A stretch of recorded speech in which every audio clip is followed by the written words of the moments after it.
Good morning, good afternoon, good evening. Welcome to day 289 of our Healthful Devotion by our Father in the Faith, Kenneth Hagin. And today I will be reading from Psalms 138 verse 2. For thou hast magnified thy word above all thy name.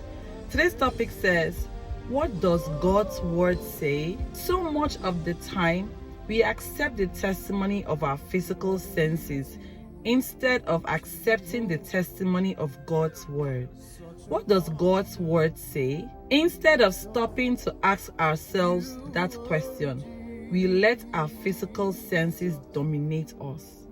Now, you can ask that question on any subject. For instance, what does God's word say about sickness? Does God's word have anything to say about sickness? Certainly it does.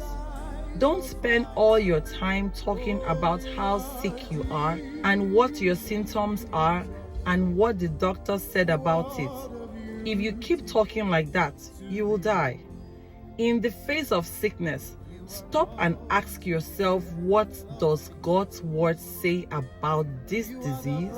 Matthew 8:17 says that it might be fulfilled which was spoken by Isaiah the prophet, saying, Himself took our infirmities and bore our sicknesses. What are you going to do with that? Believe it and confess it. And if you really believe it in your heart and confess it with your mouth, the reality of it will be created in your life. It doesn't happen overnight. You have to continually practice God's word for it to work.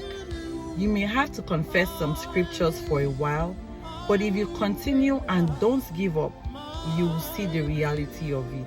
Like you said, it does not happen overnight, but if you continue confessing God's word and continue believing His word, you will see the reality of it in your life. Keep the switch of faith turned on. Just don't give up. Repeat the confession after me. What does God's word say about my situation? I search and find out. Then I believe it and confess it. I continually practice God's word. I continually give it first place in my life. Congratulations.